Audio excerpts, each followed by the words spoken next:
distinguished ladies and gentlemen, visitor of the university, our chancellor, our pro-chancellor, my colleagues, it's a pleasure. With great excitement, I announce the arrival of His Majesty, Professor James Ayat, CFR. You're welcome, sir.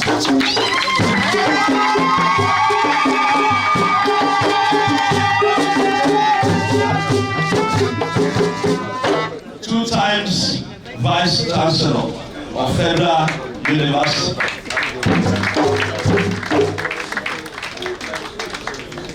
Is the father and my former boss and mentor. The mentor is not former. It's the boss that is former. You're welcome, sir. God bless you. Thank you. Let me start by appreciating the Almighty God for this very wonderful ceremony, the 17th convocation of the great Owen University. I thank God for bringing me safely to be with you when it appeared almost impossible to come. Let me greet and appreciate the paramount ruler seated right here, the Oluwo of Iwo, my very good friend. I was apologizing to him that on arrival I was supposed to first see him at the palace, as is our tradition. But because of how things happened, I arrived very, very tired, and the VC quickly rushed me to have some rest. Oluwo, you're welcome. The visitor to the university, president of the Nigerian Baptist Convention, Owen, my very friend, good friend, Reverend Israel Akonji. I'll pause here to tell us that we need to thank God. He and myself were on a flight on pilgrimage, and the aircraft developed fault, but God preserved our lives. You have a very dynamic visitor, very amiable, and when you are with him, you cannot stop laughing. He is always bringing the glory of God down for you to remain blessed. The Chancellor and the Chairman,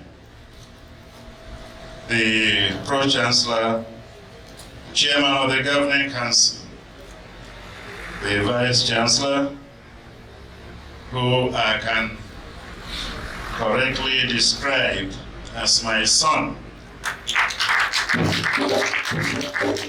Permit me to say that he's such a special person, a properly groomed academic, who when I had the responsibility of laying down the foundation of Federal University Dusuma as pioneer Vice Chancellor, I invited him and he agreed to join me in the foundational work.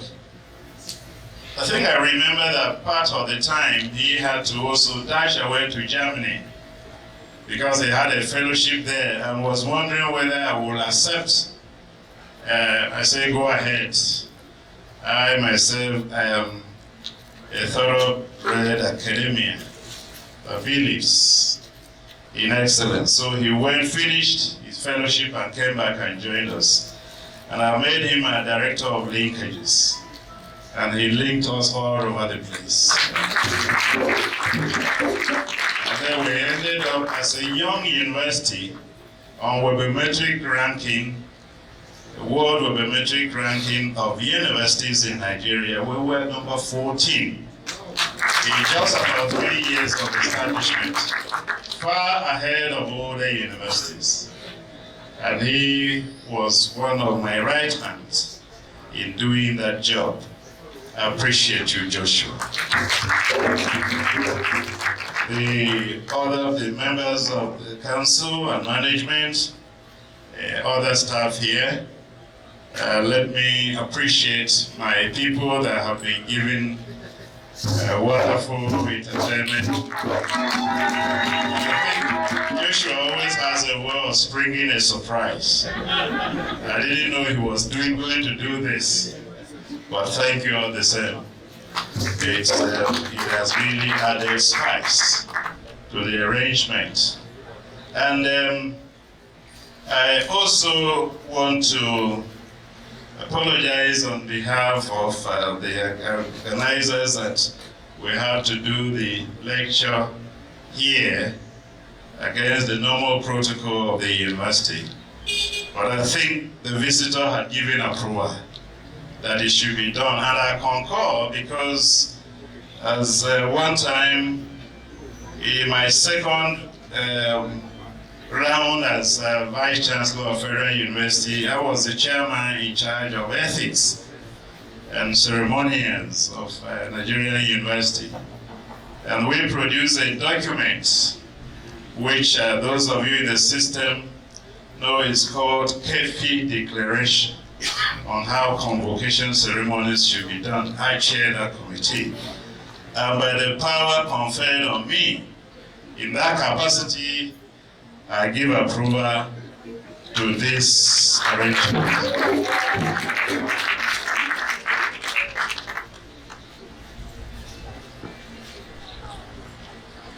I am delighted, even privileged, for the opportunity and honor to be invited to deliver the 17th Convocation Lecture of your esteemed university.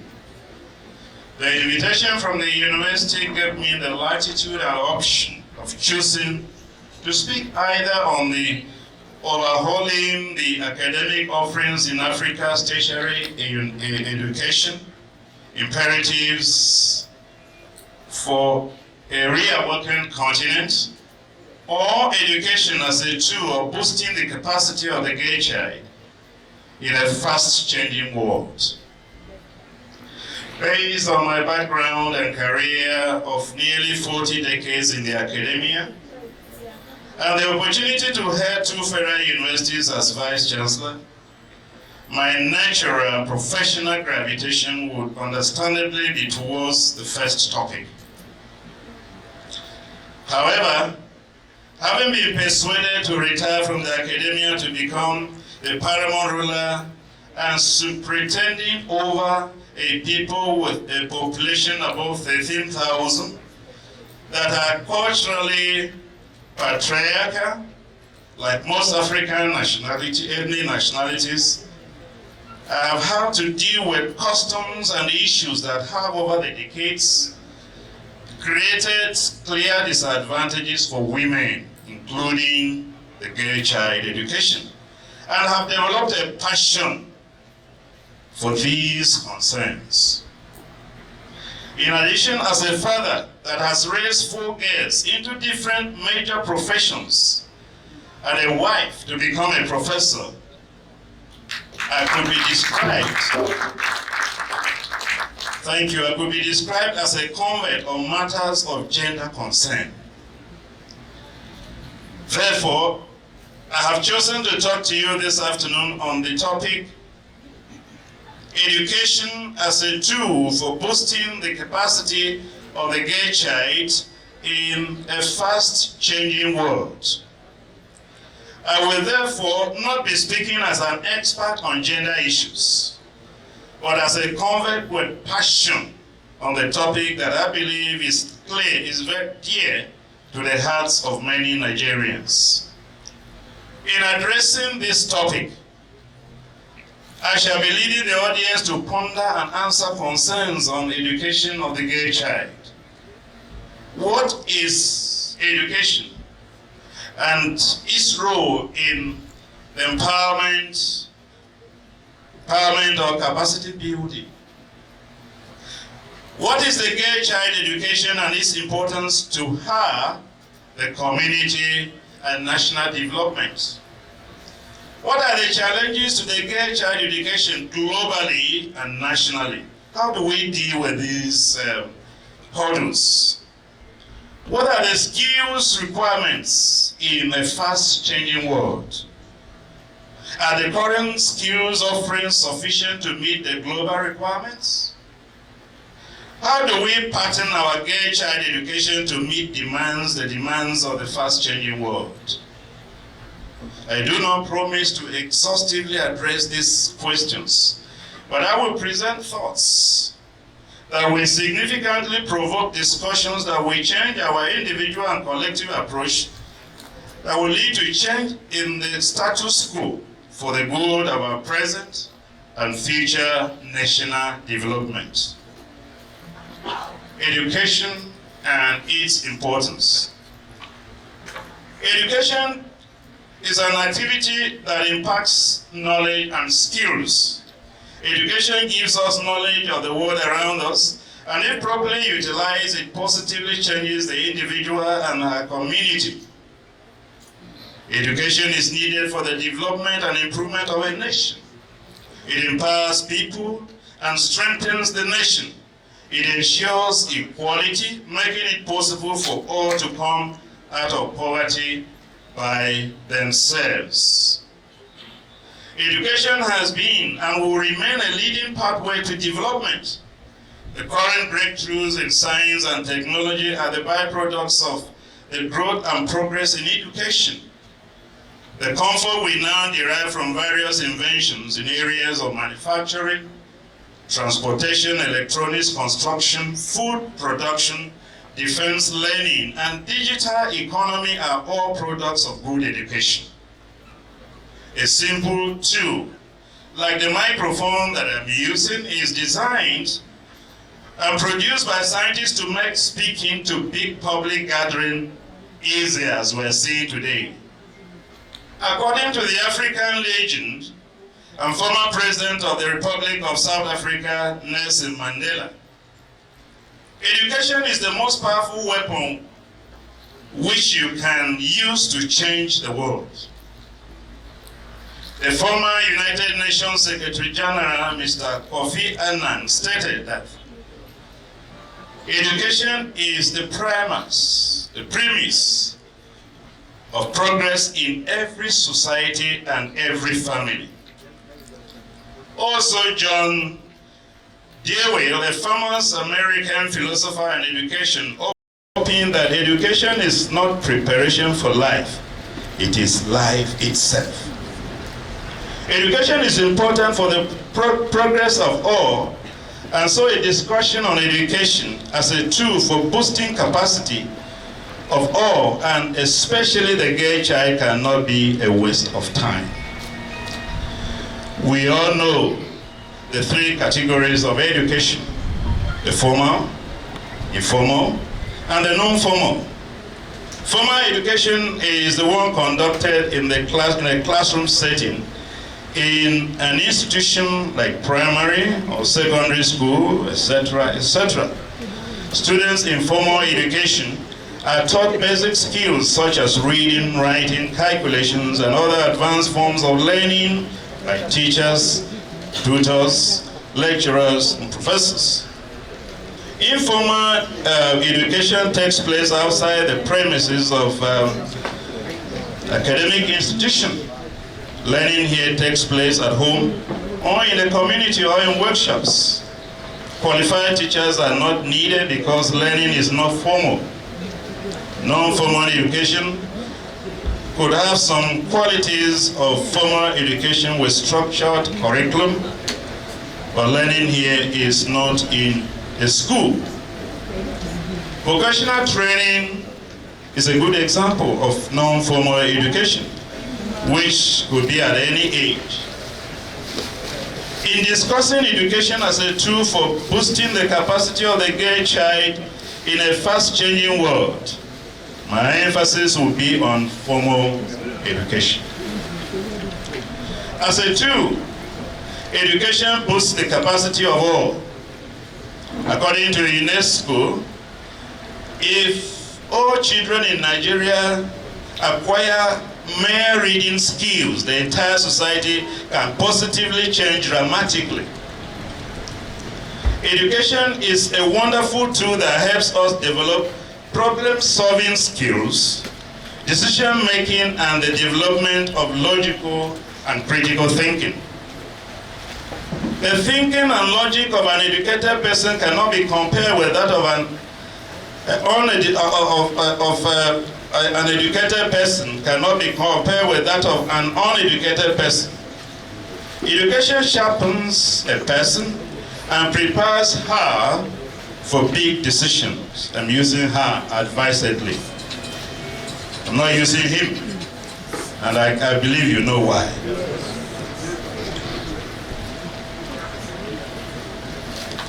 Education empowers individuals and nations in this digital world. A person who does not know how to read or write is technically disabled. And if she does not remedy this, she continues to live with disability.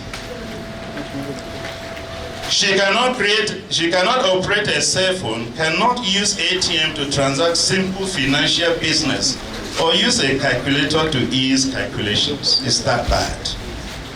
Education is also a tool for financial security and stability.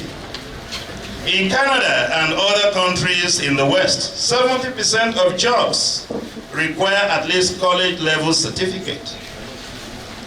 Personal income is linked to level of education. For example, a 25-year-old graduate of nursing makes more income than her mother, who is uneducated and started working as a cleaner in the hospital ward before she was born.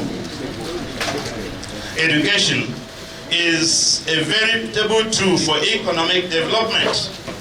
Countries with higher literacy rates are more likely to make progress in development than those with low literacy. That explains why countries in Africa with low literacy rates are underdeveloped, and those in the north with high literacy rates are economically much more developed.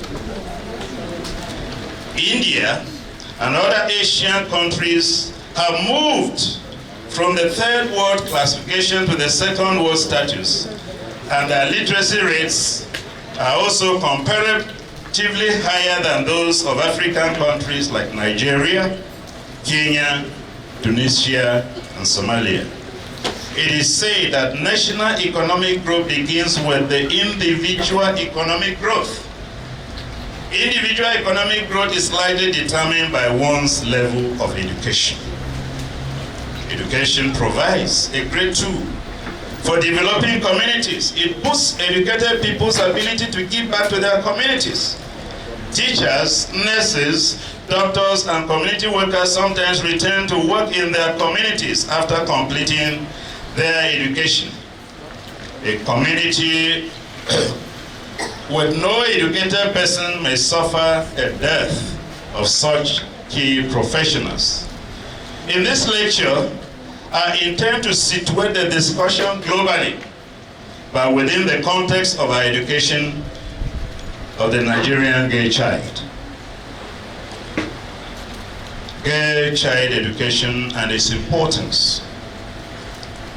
Gay child education refers to the aspects of education that aims at developing the skills and knowledge of girls and women from all castes, races, and backgrounds. This includes education at schools, colleges, health education, professionals, technical, and vocational education.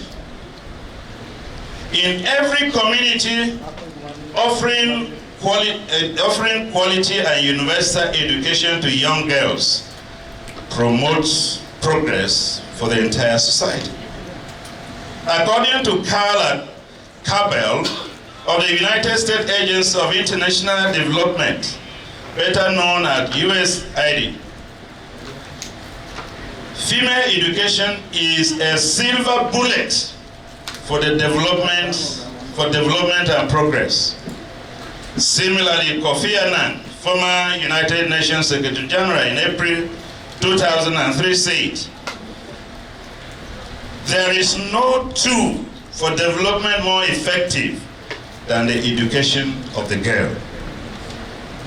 Education has crucial roles to play in breaking the cycle of female disadvantage.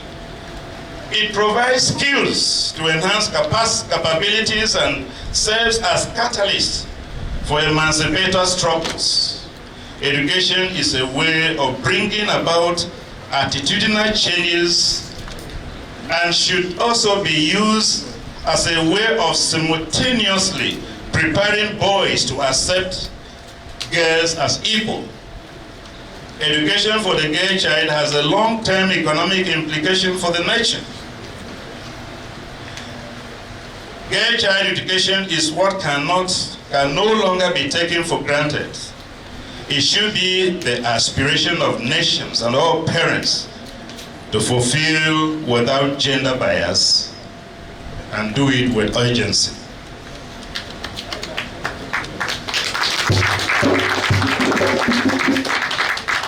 The education of the girl child also has implications for nation building. It is vital for development and improvement of a nation. It empowers people and strengthens the nation. Because of the importance of education generally, 2 of the 8 MDGs pertain to education, namely universal primary completion and gender parity in primary and secondary schools.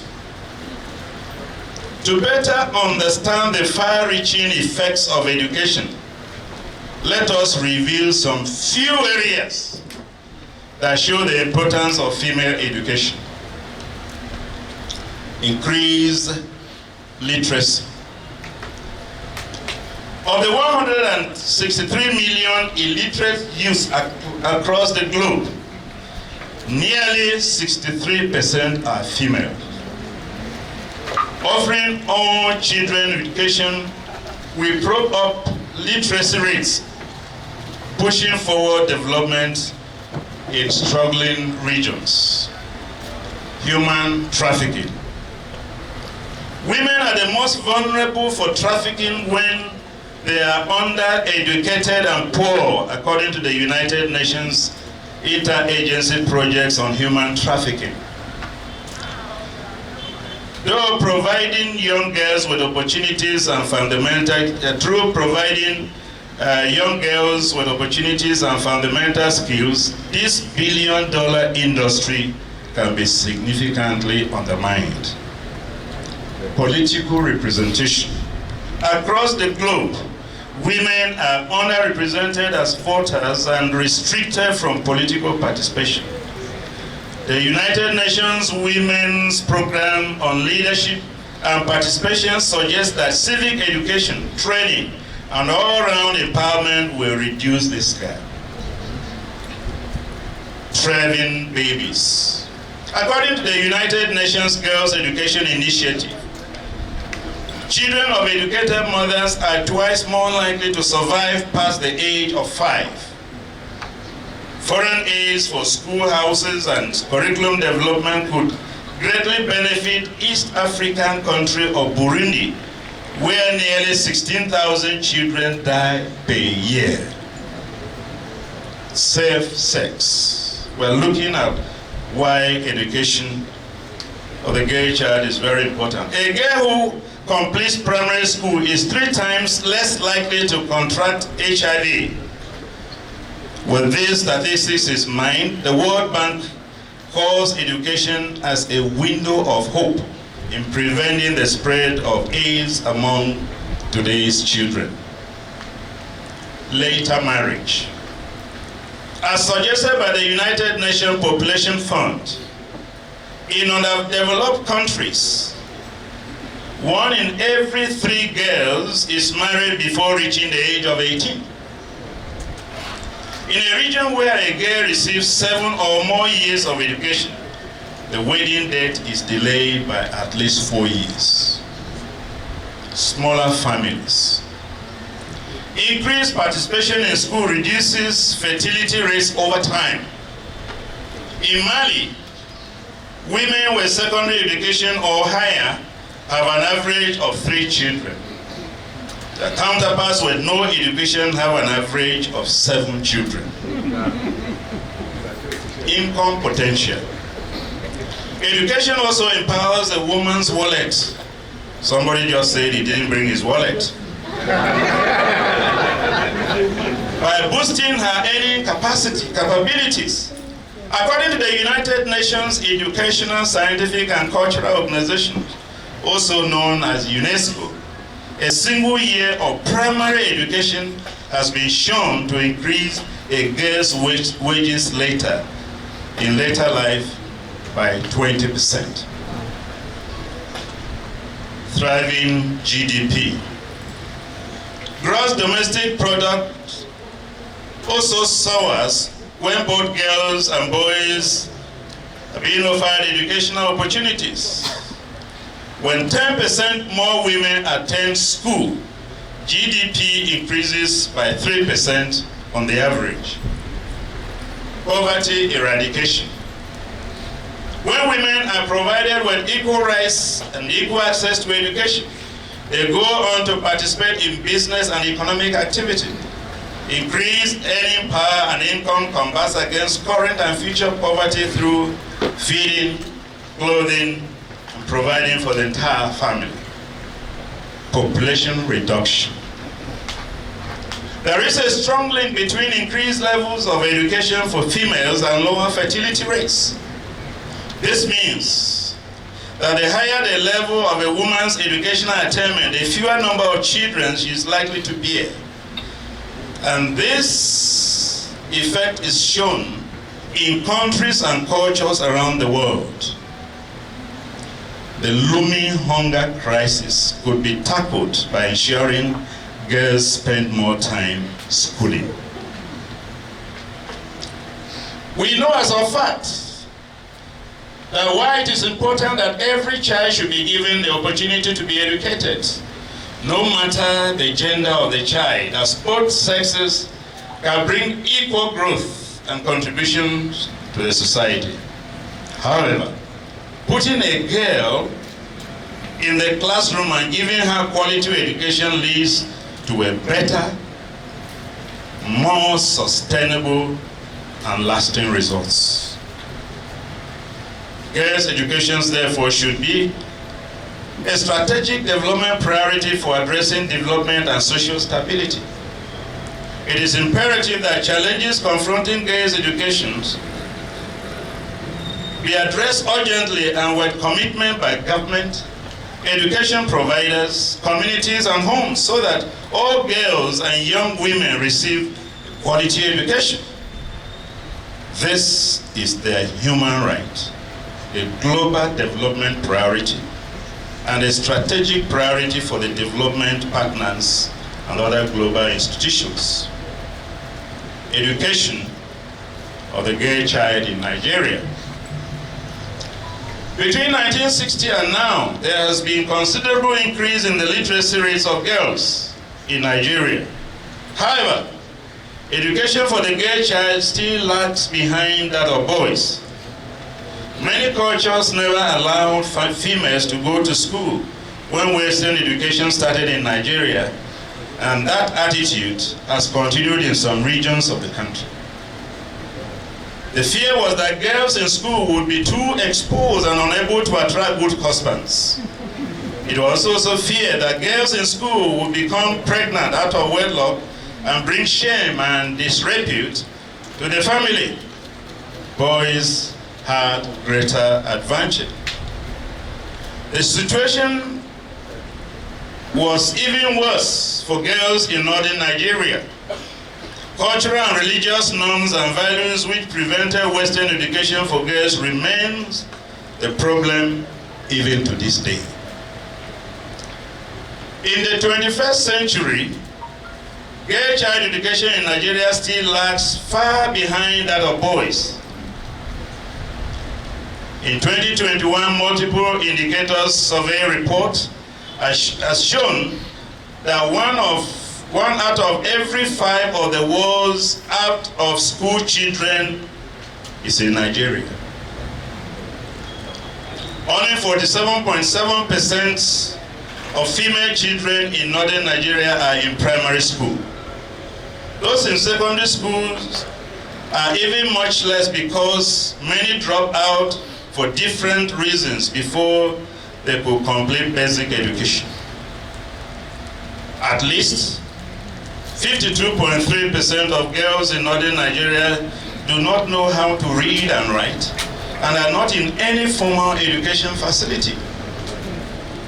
Primary education in Nigeria is officially free. However, in 2021, at least 18.5 million of the country's children aged 5 to 10 years were out of school, and of these, 60% are girls.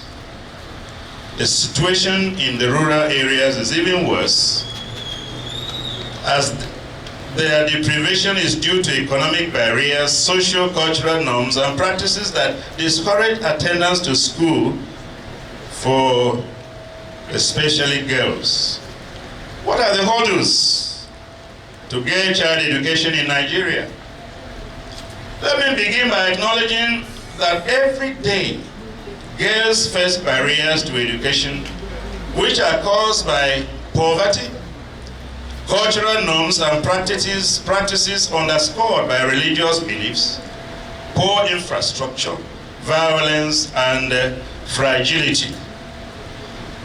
There are indeed many hurdles to the education of the girl child in Nigeria. Some of these factors have been addressed by government and other stakeholders, but a lot still needs to be done. Permit me to start by giving first the effects of these challenges on the girl child education before we discuss in depth the nature of these challenges. What's the impact of the challenges? The figures pointing to the number of girls out of school are staggering. According to UNESCO estimate, around the world, 129 million girls are out of school, including 32 million of primary school age and 97 million of secondary school age. The global situation shows that primary and secondary school enrollment rates are getting closer to equal for girls and boys. For example, 89% females, 9% males. But the situation is quite different in low-income countries. The figures are lower in these countries, where 63% of female primary school students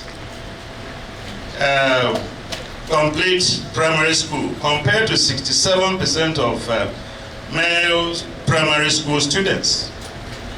The percentages continue to spiral downwards.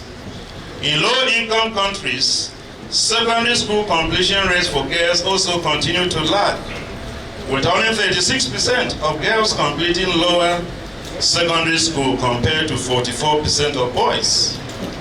Upper secondary completion rates have similar disparities in lower income countries. The rate is 26% for young men and 21% for young women.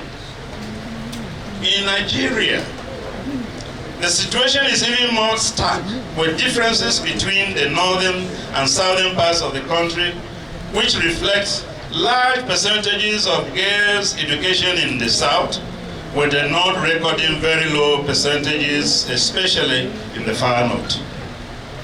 The conflicts that have rocked parts of the far north and spiraled down towards the middle belt, with the terrorists and bandits on the one hand and the herdsmen-farmers conflict resulting in the displacement of large groups of people and establishment of refugee camps have worsened the situation as it relates to girls' education and further eroded the gains made in ensuring our attainment of gender parity in education and the overall goal of attaining gender equality. On a general level, gaps in girls' education are starker in countries affected by fragility, conflict, and violence, the FCV countries. In the FCV countries, girls are 2.5 times more likely to be out of school than boys. And at the secondary level, are 90% more likely to be out of secondary school than those in the non-FCV context. Given the fragile situation of the Nigerian state, both girls and boys are facing a learning crisis. Using the indices of learning poverty, LP, which measures the share of children who are not able to read proficiently at the age of 10, research shows that while girls are on the average 10 percentage points less learning poor than boys, the rates remain very high for both groups. The statistics available to us show average learning poverty in low and middle income countries, and these show 55% for females and 95% for males. The gap is even narrower in low income countries where learning poverty averages about 93% for both boys and girls. While in many countries enrollment in tertiary education slightly favors young women, this has not translated into better work and life outcomes for women.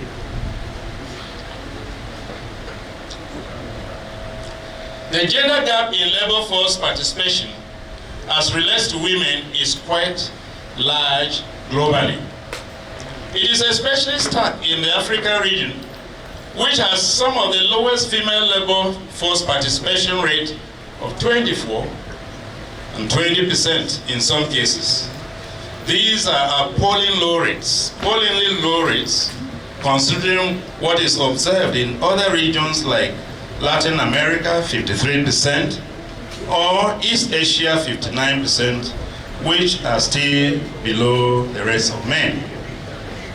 For many girls, for most girls, gender bias within schools and classrooms becomes an experience that may reinforce messages that are negative and affect girls' ambitions, their own perceptions of their roles in society, and produce labor market engagement disparities and occupational segregation.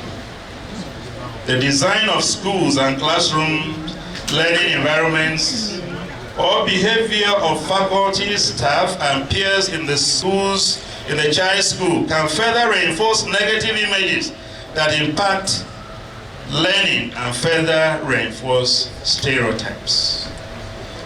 These images can have sustained impact on academic performance and choice of field study, especially negatively affecting young women pursuing science, technology, engineering, and mathematics, the so-called STEM disciplines. Now, we have looked at the effects of these challenges. Now, what are the challenges themselves? One of the most important that affects whether a girl can access and complete her education is poverty and access to resources that will grant her the needed leverage to pursue her studies. Nigerian girls are impacted by several factors that determine whether they can enroll and complete their studies. These factors, such as low family income, living in remote locations or underserved locations, religious beliefs, negative customs or practices, disability, or belonging to a minority ethnic linguistic group are some of the factors that may affect access to and completion of education. Violence.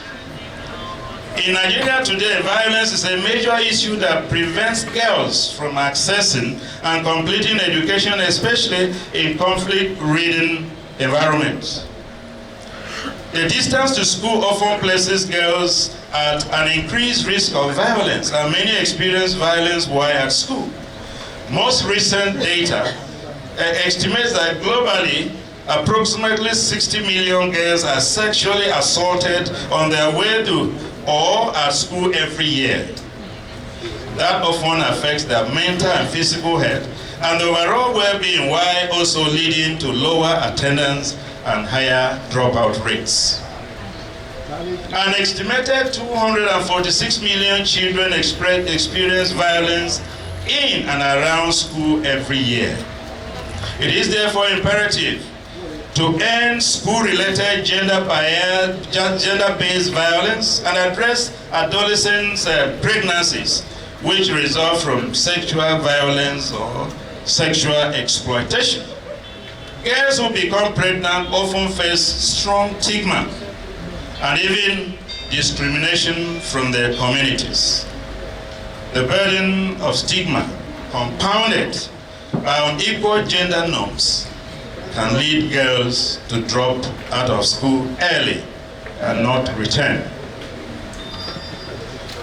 In Nigeria, cultural factors encouraging child marriage, especially in the northern part of the country, is also a critical challenge. The implication is that the girls who marry young usually drop out of school. So the research shows that those that marry early drop out of school. The implication is that they complete fewer years of education than their peers who marry later.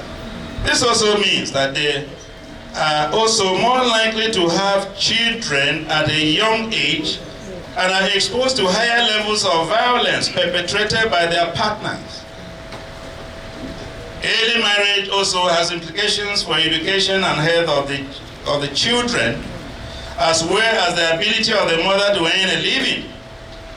Indeed, girls with secondary schooling are up to 6 times more likely to marry at mature ages than those children with little or no education. Recent statistics show that more than 41,000 girls under the age of 18 marry every day. There is therefore the need to improve women's lives by putting an end to this practice. This would increase women's expected educational attainment and with it, their potential earnings. A recent report on the issue estimates that ending child marriage could generate more than $500 billion in benefits each year. Religious beliefs.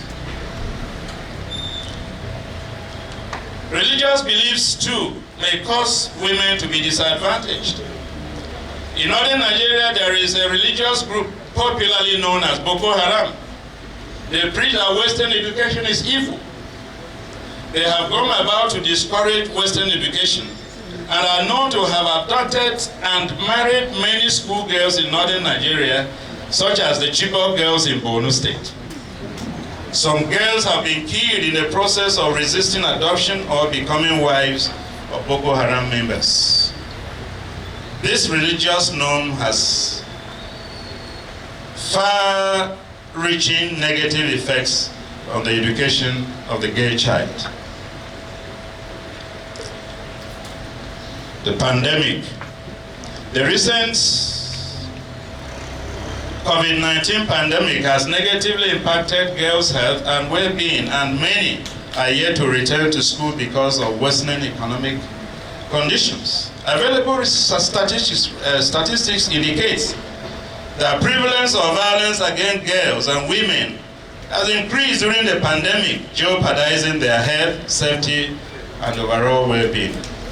A look at the documented situation during Ebola outbreak in West Africa gives reasons for speculating the full impact of COVID-19 pandemic on girls and education. School closures and quarantines were reinforced during the Ebola period in West Africa, and women and girls experienced more sexual violence, coercion, and exploitation. There was an increase in teenage pregnancies, and this made many visibly pregnant girls banned from going back to school.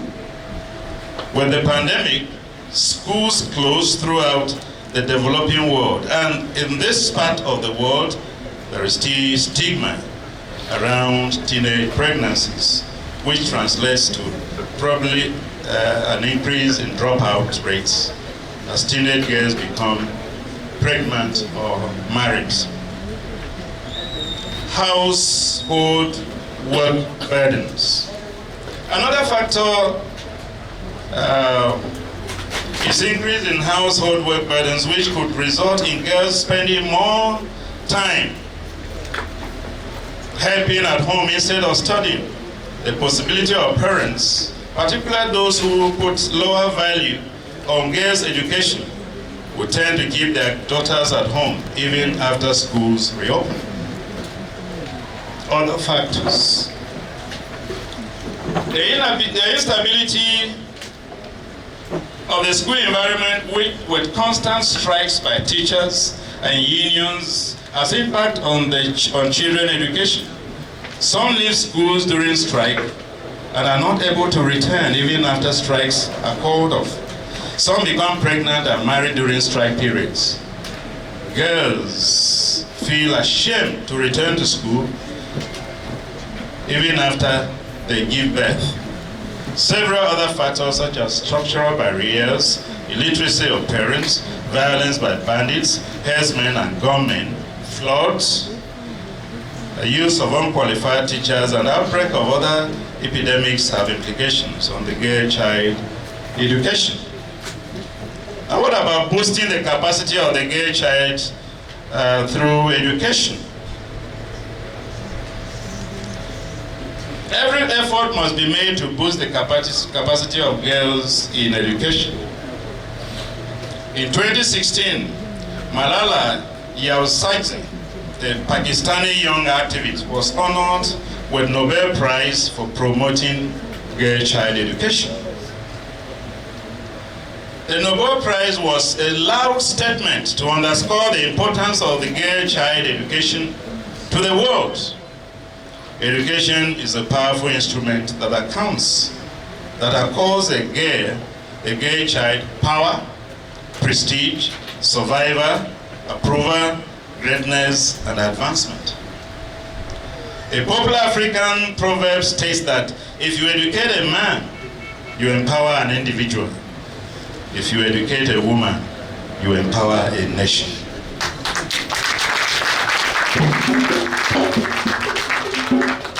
This powerful proverb encourages us to improve the capacity of girls and women in accessing education as it will develop our nation. The key actions to boost the capacity of the girl child in our country is to mitigate the factors that prevent girls from schooling.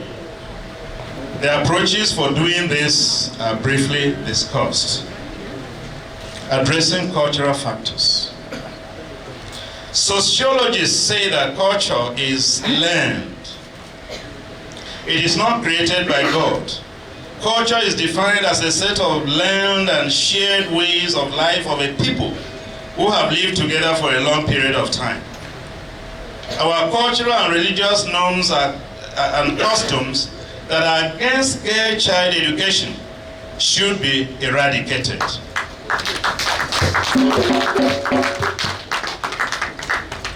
May I pause here to share with you that on becoming the paramount ruler of the chief nation, has set up a committee to review our culture and traditions, and especially those that had very negative impact in women.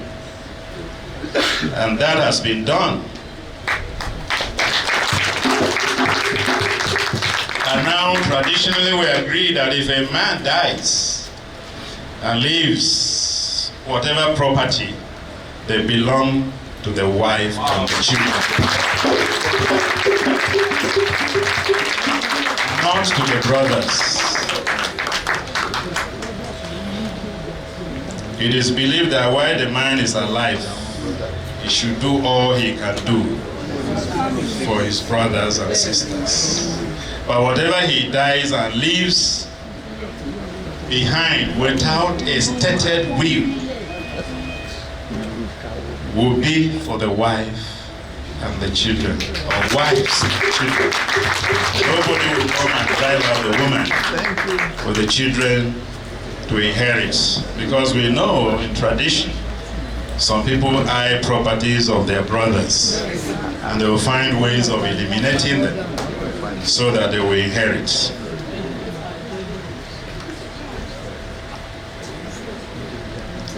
So we did, these things are not cast in iron. They are learned, they are accepted by people, and they can change. Any culture that refuses to change dies. Thank you.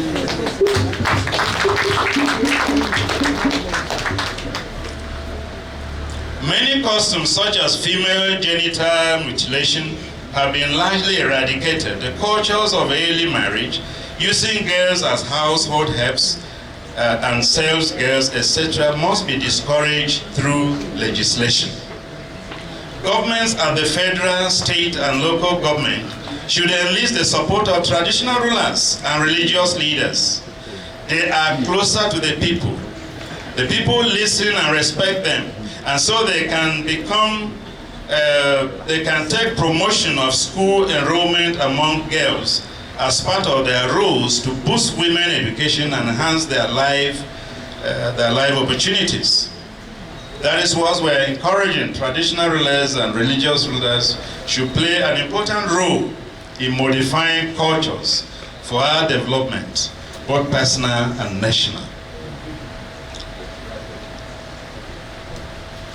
A World Bank report indicates that just 1 year of schooling for girls reduces teenage pregnancy rates by 6%, and gives such women more control over how many children they will have, and builds better life for themselves and their families. Economic factors. Government must improve on the priority given to education, and especially girl child education, by devoting more resources to education. Our policies give priority to education on paper, but it is not reflected in the budgetary allocation. To be sure, public schools in Nigeria have much to be desired. Some primary schools are dilapidated, have insufficient classrooms, insufficient and unqualified teachers, have no toilets, and water are not conducive for learning. It is reported that in one of the states in northern Nigeria, the situation is so bad that some primary schools have only one teacher who also doubles as the head teacher. There are many states in Nigeria where public primary school students sit on bare floor as they take lessons under shades of trees. Government at all levels need to increase budget allocation to education. More public primary schools are needed. There should be one close enough for pupils to walk to the school. This will eliminate the problem of distance and need for transportation. The preponderance of private schools over public schools shows that the private sector has seen the gap which they want to close. This will be good, but the fees charged has created a barrier for some who want to go to school but lack the capacity to pay. From 1960 to 1980s, public schools at all levels had higher quality than private schools. Many people of my generation and the generation before me went to good public primary and secondary schools. Until recently, all universities and polytechnics in Nigeria were public institutions, and they all produce graduates of high quality. Efforts must be made to bring back the good old days in education. Increased budgets and reduction of corruption in our public life is needed if girl child education is to improve to a desirable level. What about this school environment? The environment of our primary and secondary schools must be improved. The problem of insufficient classrooms and furniture in public school has been discussed.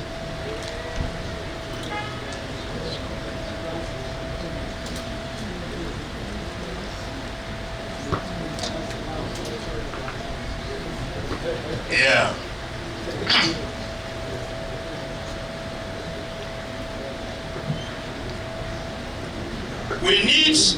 What needs to be emphasized is the quality of school environment, which are too unwholesome to attract children, are not useful. The quality of the teacher is something else in what we have now. In Kaduna State, the governor sacked 21,000 primary school teachers 3 years ago because they failed the primary school exam set for them. Teachers who are teaching primary schools and do not know how to read and write by themselves should be sent to further training.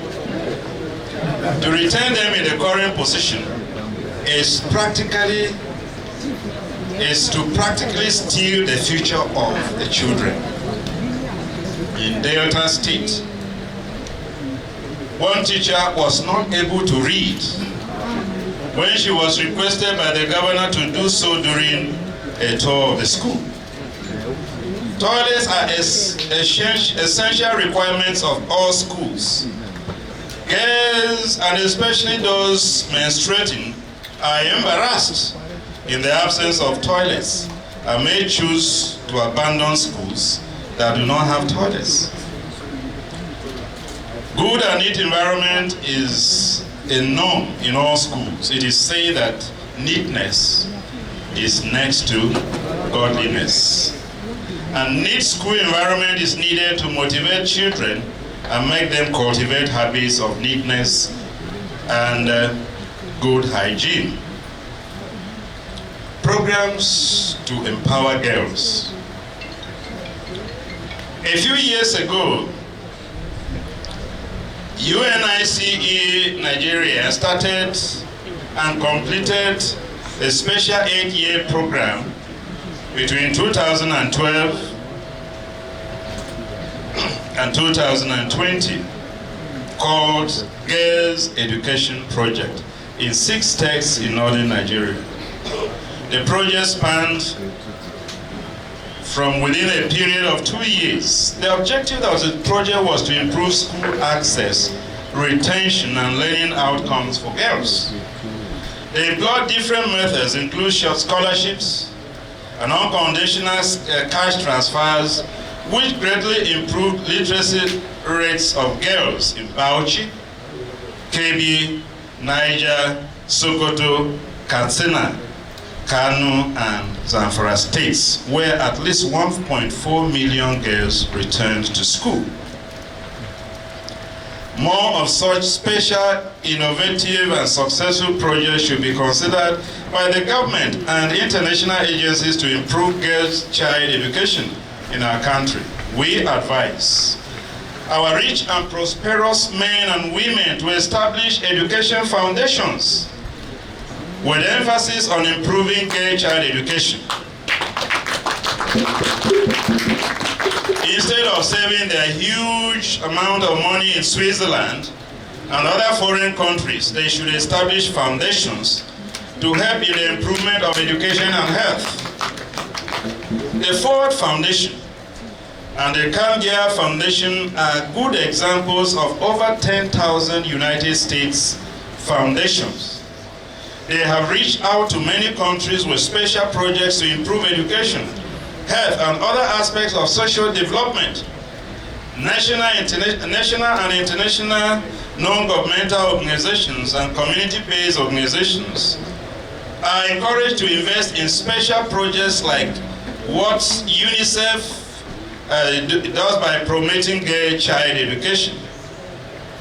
The Netherlands is a small country but has more than 1,000 NGOs and CBOs investing in social development, especially education.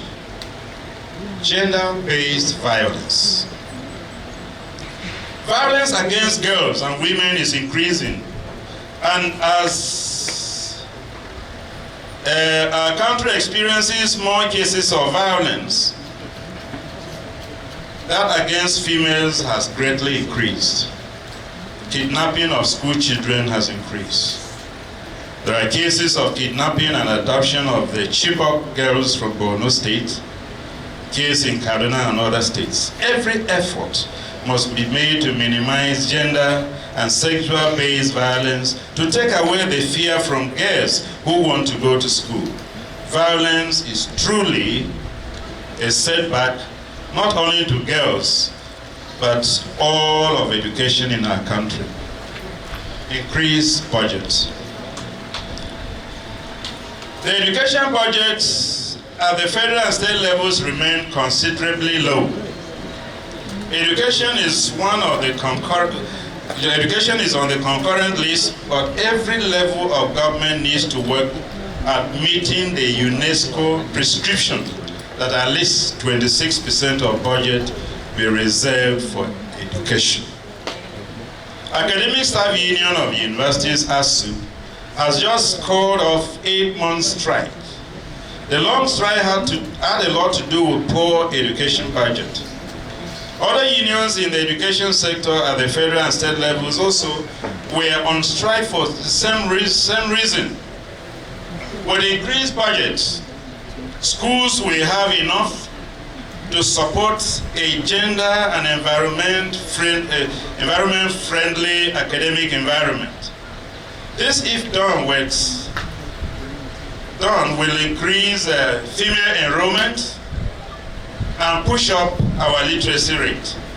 Provision of extra classes, establishing more schools, and developing girl-specific education projects will all be possible if there is increased budget of our educational sector.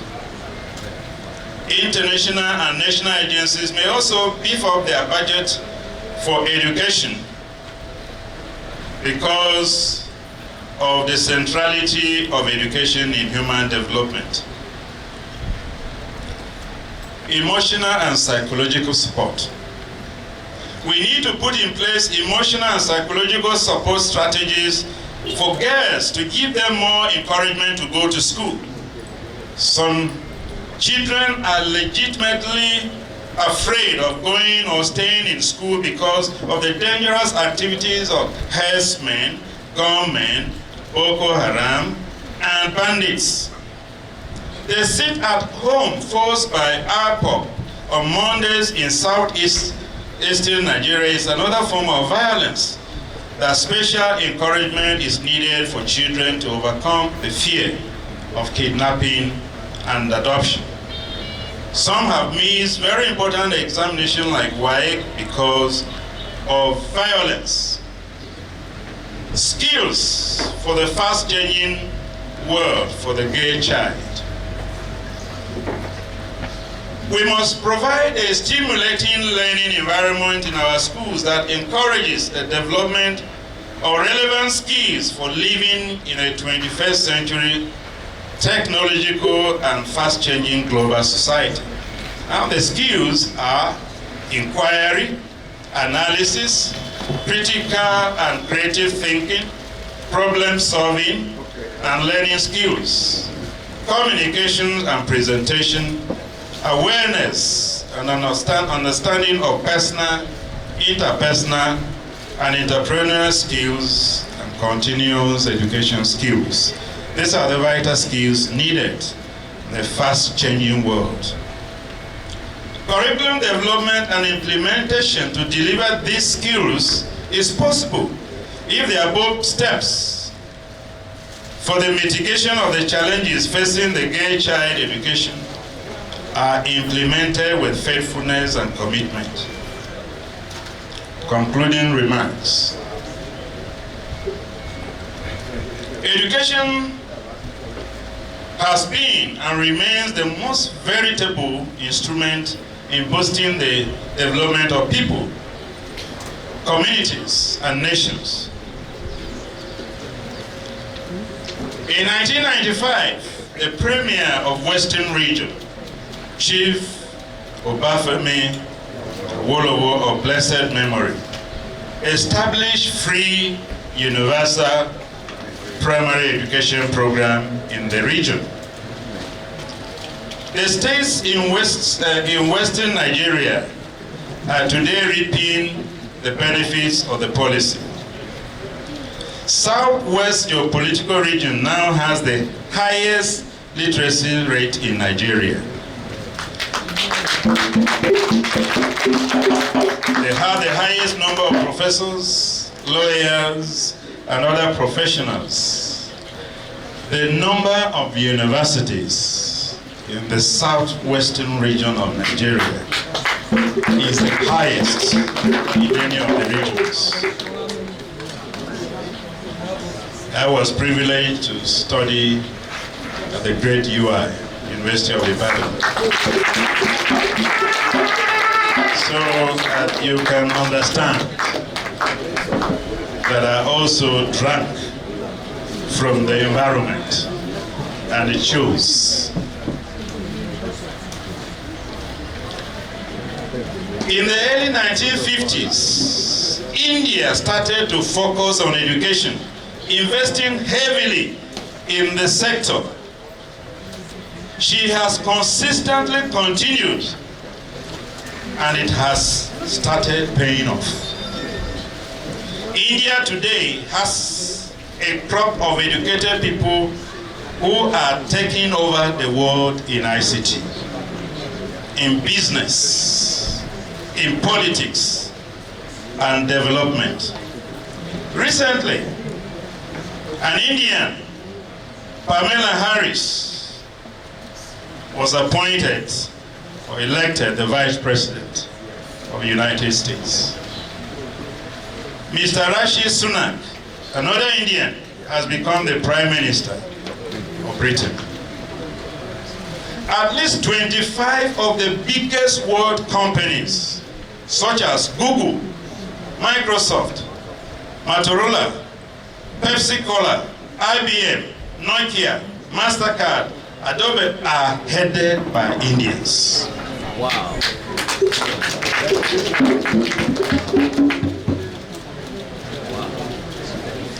Education is good for today, better for tomorrow, and prepares generations yet unborn for greatness.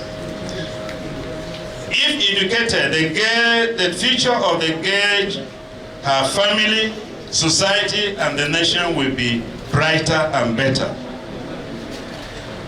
We can boost the capacity of girls by establishing more schools, encouraging them to attend, and making the school environment gender-friendly. Even the teachers will be taught on gender-sensitive approaches in teaching. A renewed effort to invest more in the educational sector and promote special education programs for girls, and especially those in the hinterlands, is required.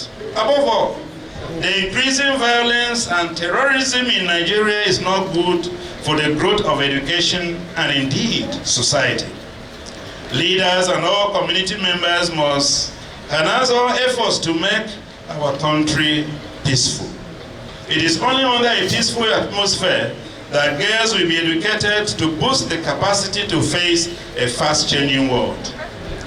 Facing a fast-changing world means that girls will grow up to have higher income, more opportunities in life, live healthier lives, and give back to society in providing services as doctors, nurses, lawyers, engineers, caregivers, and administrators.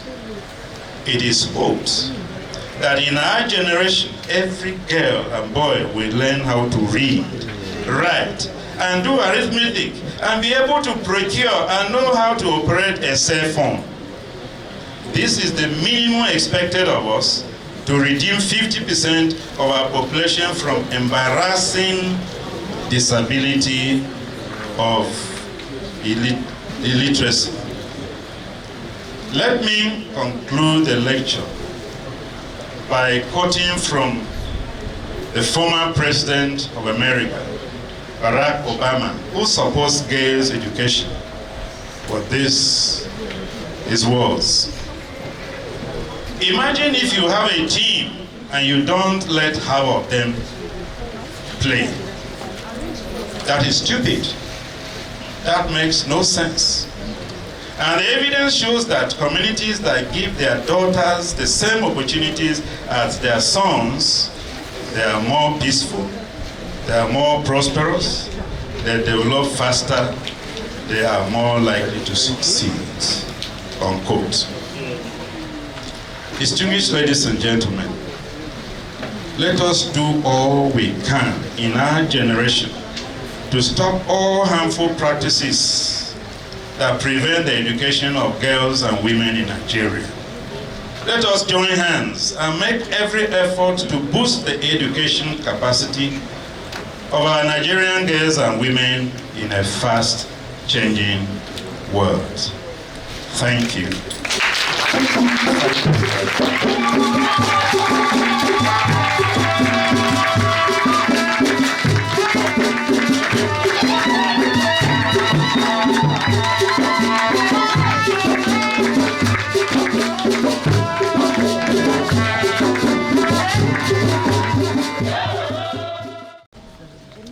Please, maybe if I don't pronounce those words well. Abiyu, Chief Chairman, Benue State Council of Chiefs, guest lecturer at the 17th Convocation.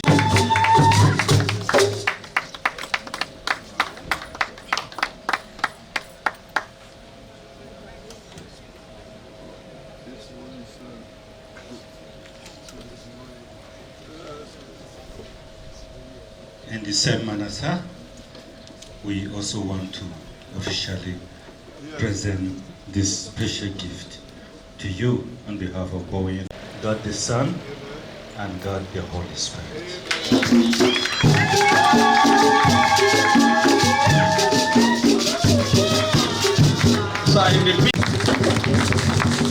And accept the gifts excitedly.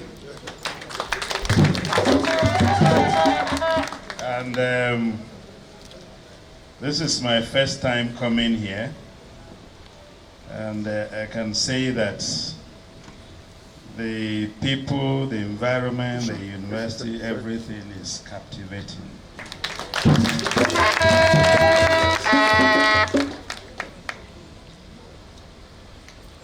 Yes, I think it's customary for me to let you know what is here. Bowen University of the Nigerian Baptist Convention, Osun State, Nigeria, in appreciation of His Majesty Ochiviri Professor James Otese Yozua Yatse CFR Otiv Bear Otiv, Chairman, Benue State Council of Chiefs, the guest lecturer at the 17th Convocation of Bowen University, November 4th, 2022.